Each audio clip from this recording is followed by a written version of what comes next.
ram chiang ha mo thong ni ko lang na pur ni hlai riat jiang lei thong chim nak in min put kanen tlai than ha man mun trouble si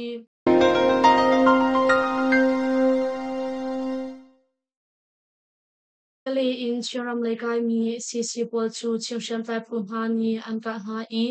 athi mi an tam ngai chang thakhat ding chung a min le nga tiang long an phan khau sagai rom chan kali kopi in chiram lei a ralam chel in akai mi isi siral ka pol le chim shem tlai tang ti phun ha kar a thakhat chung lian ka dau na chok chang I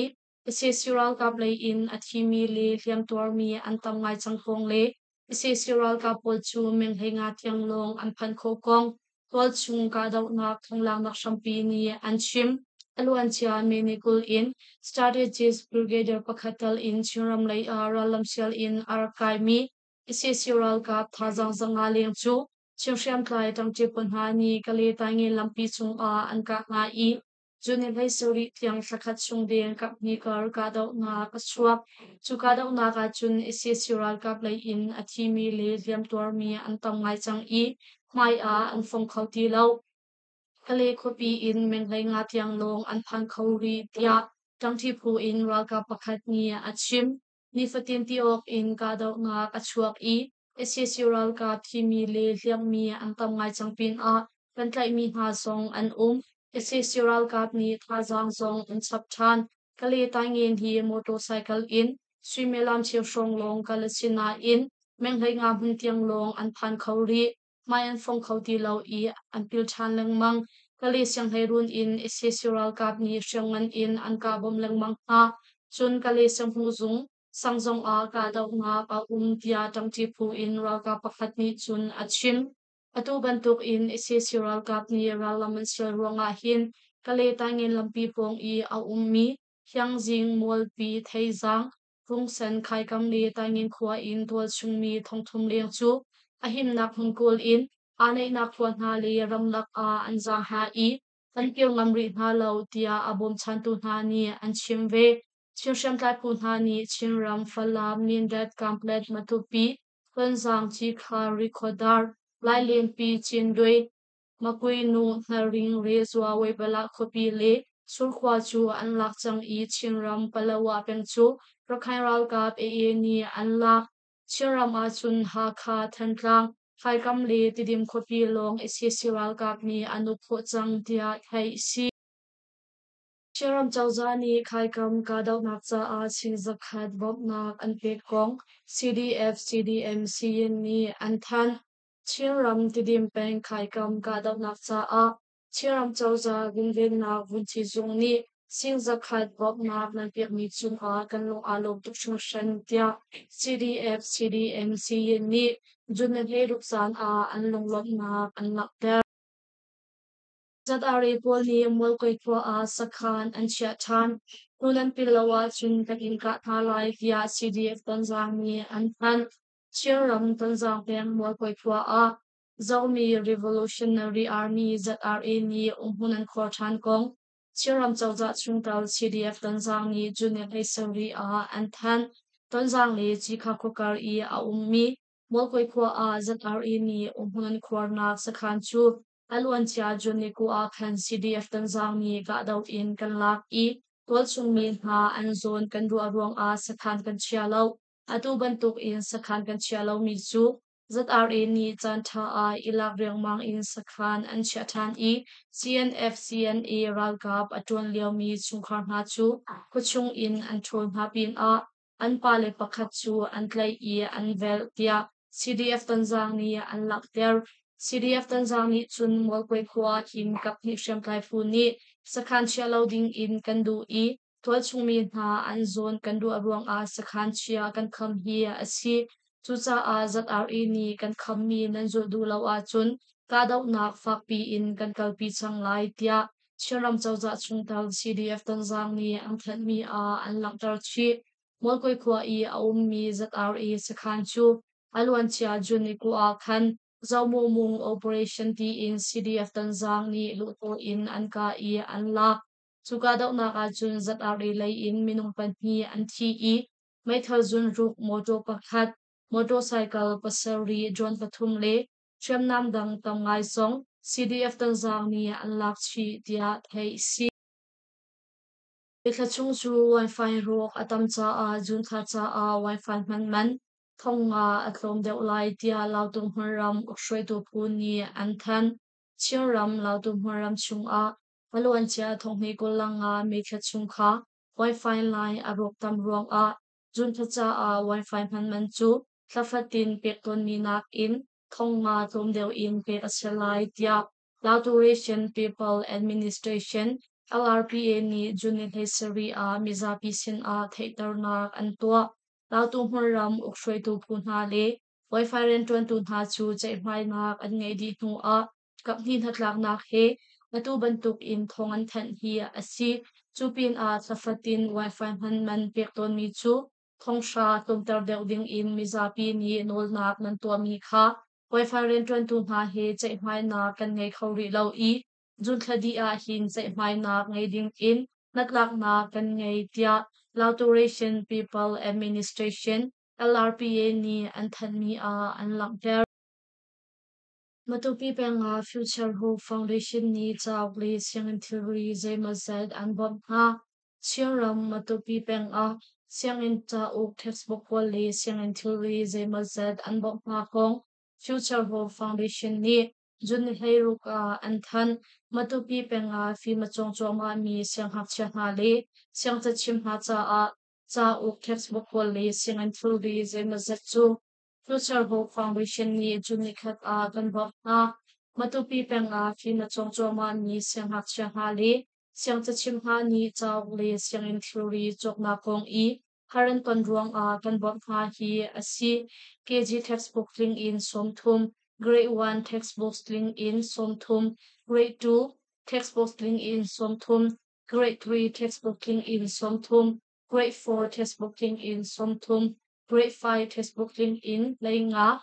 grade 6 textbook link in Lainga, grade 7 textbook link in Lainga, grade 8 textbook link in Lainga Le, grade 9 textbook link in Lainga kan bok atia Future Hope Foundation ni unlock there chupin a film chon nak cha a an her mi whiteboard pol le white pen pol zong kan bom chin ha I bob na kan pek mi pol chu an khwa chiao I film chon nak le tong bang mai tu pol ni an chau han ha tia Future Hope Foundation ni an than mi a an lak dar chi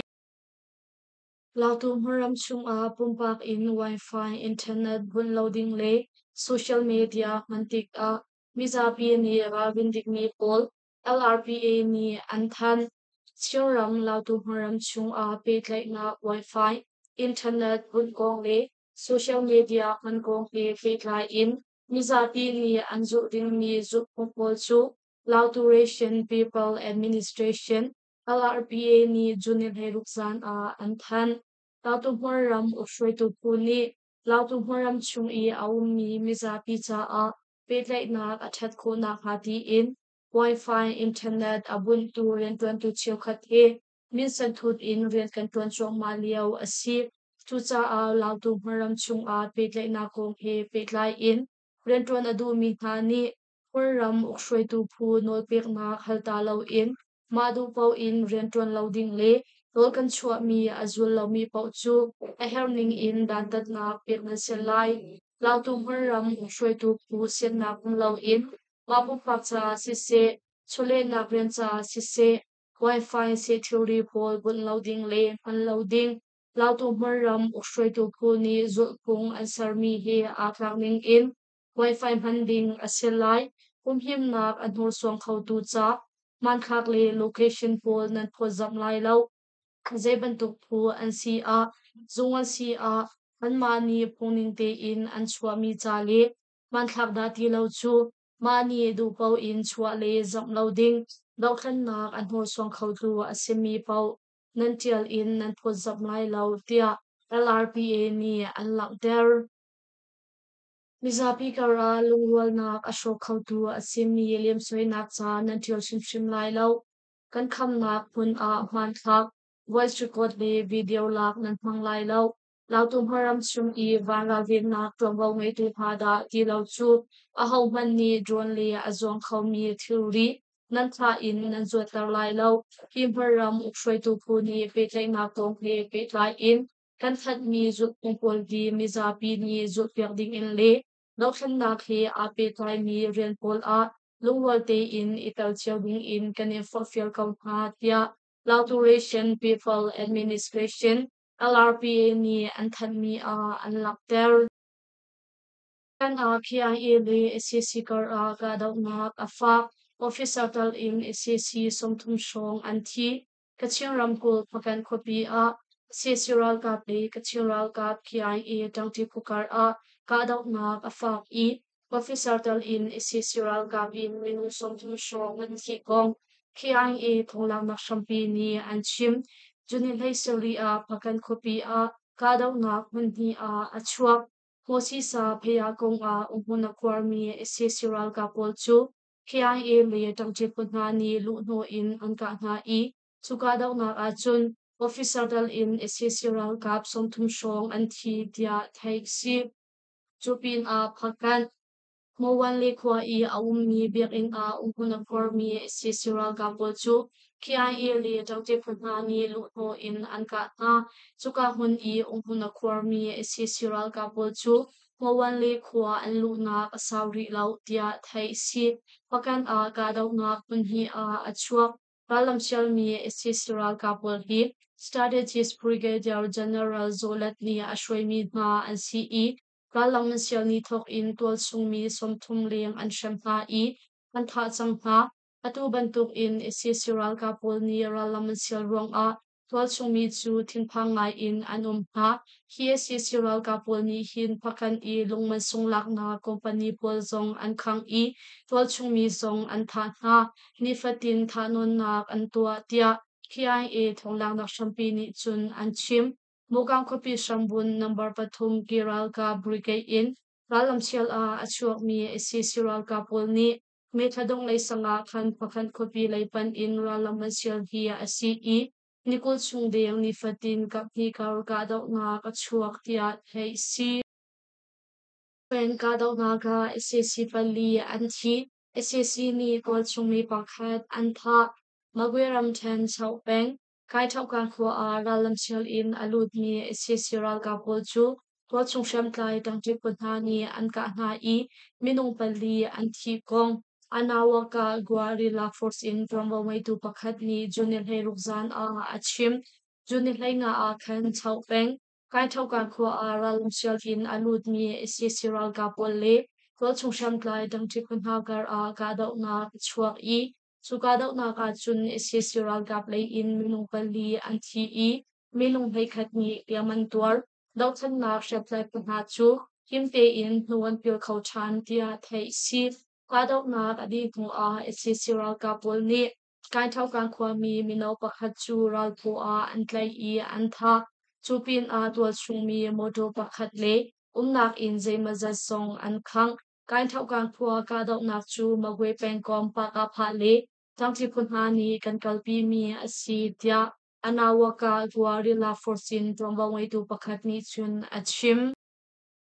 Yanggong pilam pili min ha peng kadaw na ka officer panghital in SCC team ni ankam SCC kadaw na kurang a dot chung ni palvi nung na kalyam paguram chan chung I awam ni yanggong pilam pital in min ha peng hun patum a kadaw na kachuak I officer panghital in SCC-ral ka team ni antam kong mipiral ka PDF kadaw na thonglang na champi ni Junil Hay Sauri a anchim Junil Hay Ruk Zanlay Swimia Lam Pali Tuka Khan Min Ha Peng Autung Fopong Situn Ta Song SCC-ral Kap Cheke Chu Kwa Chung Shem Klai Tang Chipunha Ni Lutno In Anka I Officer Panhital In SCC-ral Kap Lay Thimi Antam Tia Thai Si Situn Ta Song SCC-ral Kap Chege Kadaw Nak Chan Chunga Chun SCC-ral Kap Lay Ni Anka Mi Shem Ni Pi Khot Pi Thidum Nak Mun In Atin Liao Mi Nu Pathum Akin Ha Cha A Anun nak aliam I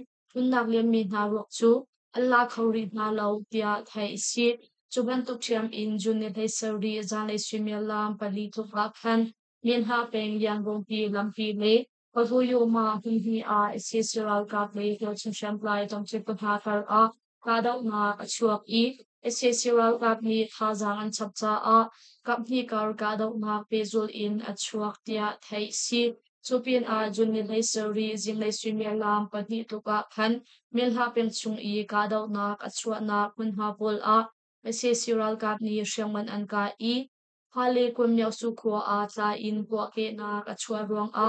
siama chi doting yi kumsom riat anun na aliam I adam nu ka khat Kimpin chini liam ha fa ngai in atuar chun mil na peng tali kwa ara lamsial in alud mi sisiral ka putang tu so thi pol li to chung sham lai phun ha kar a kadok na chuak tia thai si kadok na khi mun tum shom a achuak zong a pe zul in kadok na a adai ri lo yang gong pi lam pi zong a to chung min ha kal loading in kanin thei tar ha SSCRL ka play thi mi antam I chu chung a strategy commander zong a tal tia kan thei na in kan fe dal khawri lo kadok na chan chunga hin tol chung mi tun nak liam mi le liam tor mi zong an hi ka dok nak ronga hin min ha pen chung I a mi semin cheu khat chu an khar chung ha tia mi piral ka PDF ka dok na thola na shampi ni chun an chim Baguram chan min ha pen chung I ka dok na atam big na pum ha pol chu PDF ni an hum hak chang I SSCRL ka pol chu copy chung hun cheu khat long a anum khau chang tia tol chung mi cheu khat ni an chim ve nga zong a sham sham in tangka khol tu SSC an ka na I minung pathum an thi ngai peng a pi so thi pakhat an film hlom mandalay ram than nga zong peng myote sizung a chege sar in tol chung min ha sin a sham sham in tangka khol tu SSC ral ka pol chu bompo no in an ka na I minung pathum an thi kong Red Dragon Guerrilla Force min chan ni junil hai sari a an than junil hai ruk jing sui melam pangale chiu tu ka khan nga zom peng mu te si zung pong a chege sar in tol chung mi ha sin a ni fatin te in sham sham in tangka khol tu SSCRL ka pol chu min chiang khopi sarkal pathum Red Dragon Guerrilla Force ni bompo no in an ka na chu chege a chun SSCRL ka thazang kulanga shong an I minung pathum an thi adang pali ni hliaman tuar tia thai si chuban tuk thiam in aluan che junisha khan magweram than myai pen kan ni pu so thi sakhan a century chong liao mi SSCRL ka putang pu so thi pakhat chu sniper in an ka cha a hliam fa ka tuar I junil hei thuma khan a thi tia Red Dragon Guerrilla Force min chen ni an than mi a an lang tar chi Temyang mya lampi a mojo pakha kinod na korwa atra I nuvan hapan ni annum na kaliam ea wadiram chan patemyang mya lampi chung I a mi anau su khopong a junil hei ruk zanai swimia lam pangat luka khan mojo pakhat lamkam tilwa na kor chung a atla I chole chosho rentuan mi nuvan ha annum na kaliam tia rol chung mi ni anchim Yang mya kopi in nuvan hapan hi ni anijit mi Vigo moto chu anau su khopong I adang moto aket nak a lamkam tilwan na khor a atla tia thai si furpia si cha a lamkam tilwan na khor chu tia khadi moto hi atlak la changka in dol chungmi ni anzon ho na in ti ni apum di cha a annun nak arak liam chang anruak a hin hliam ha zai man kan hu lo tia bom chan tu pakhat ni achim anun nak liam ni nuwa na I chela kopi I a mi koze thowon le anu pi Mrs. Sasanthi and CECCP Fertilizer Company a rentuan mi an si pateng kopi a an ren kong he petla in an kaliaw a atu bantuk in vanchiat anton hi a si tia tol chung mi ni an chim Fakai in Rapia Surong Tialian I, West Virginia Ramkul Minung Parjuk Anun na Aliam Adang Pantni Antlaw, American Ram West Virginia Ramkul Fakai in Rapia Surong Tilian Achuak I, Minung Parjuk Anun na Aliam Kong Le, Adang Pantni Antlaw Kong, Ramkul Trombang Waitu ni Junior Heiruk Antan, Alwan Chia Junior Henga Khan Fakai in Rapia Surong Tilian Achuak I, Pennsylvania ramri pong I mi Ohio country minung paruk anun na aliam I adang panhi antlaw tia West Virginia ramkul ukhroi nak zong ni jun ne hlei ruk a an lang ter.